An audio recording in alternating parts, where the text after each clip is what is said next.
फ़मन आफ़ा, जो अपने भाई को माफ़ कर दे, व अस्लहा, और ख़ुद अपनी भी इस्लाह कर ले,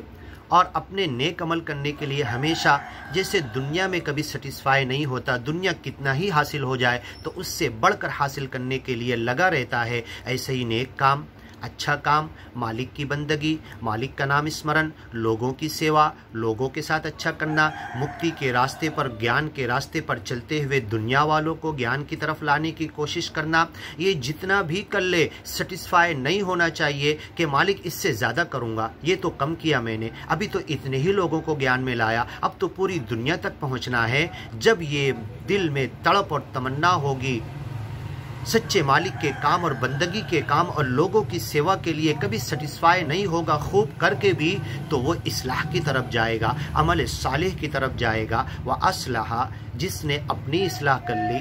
फ़अज्रुहु अलल्लाह, तो उसका बदला सच्चे मालिक पर फ़र्ज़ हो गया, उसका बदला सच्चा मालिक उसको देकर रहेगा। इन्नहु ला युहिब्बुज़्ज़ालिमीन, वो सच्चा मालिक ऐसा है जुल्म करने वालों को कभी पसंद नहीं करता।